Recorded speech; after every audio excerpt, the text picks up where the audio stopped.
আসসালামু আলাইকুম ভিউয়ার্স, আজকে আমি চট্টগ্রামের ঐতিহ্যবাহী গরুর কালা ভুনা তৈরি করে দেখাবো।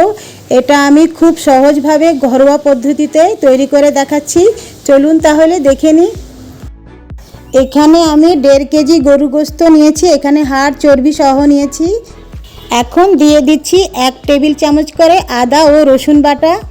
এবার হাফ টেবিল চামচ করে গুঁড়া মরিচ ও ধনিয়া গুঁড়া আর 2 চামচ জিরা গুঁড়া ও 1 চামচ হলুদ গুঁড়া দিয়ে দিলাম। এখন আস্ত গরম মশলার ভিতরে 3টা দারুচিনি, 6-7টা লং, 6-7টা এলাচ, 8-10টা গোলমরিচ ও 2টা তেজপাতা আমি দিয়ে দিলাম। এখন 1 কাপ পেঁয়াজ বেরেস্তা দিয়ে দিলাম, এটা অবশ্যই দিতে হবে, এবং হাফ কাপ পেঁয়াজ দিয়ে দিচ্ছি। এবার স্বাদ মতো লবণ ও হাফ কাপ পেঁয়াজ ভাজার তেল দিয়ে খুব ভালোভাবে হাত দিয়ে মিক্স করে নিব।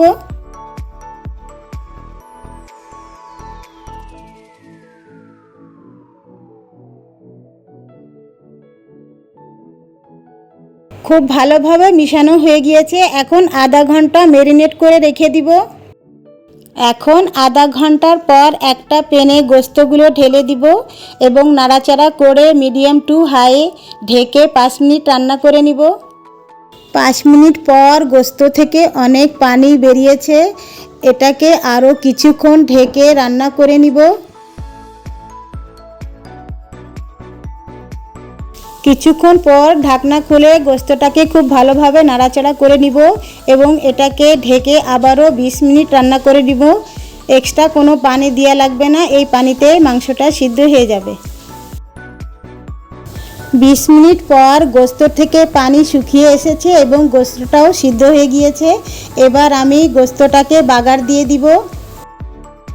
এখন বাগারের জন্য একটা কড়াইতে 2 টেবিল চামচ সরিষার তেল দিয়ে দিলাম এবং 2 টেবিল চামচ পেঁয়াজ কুচি, 4টা শুকনা মরিচ ও হাফ টেবিল চামচ রসুন কুচি, এগুলোকে ভালোভাবে ভেজে নিব। এখন গোস্ততে আমি বাগার দিয়ে দিলাম, এগুলোকে গোস্তর সাথে খুব ভালোভাবে মিক্স করে নিব। এখন কালা ভুনাটা পুরো কমপ্লিট হয়ে গিয়েছে, এটার কালারটাও খুব সুন্দর হয়েছে। এখন আমি এটাকে বের করে নিচ্ছি। তৈরি হয়ে গেল খুবই সহজভাবে মজাদার গরুর কালা ভুনা।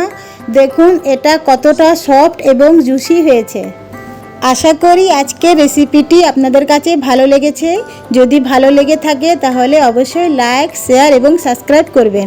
আল্লাহ হাফেজ।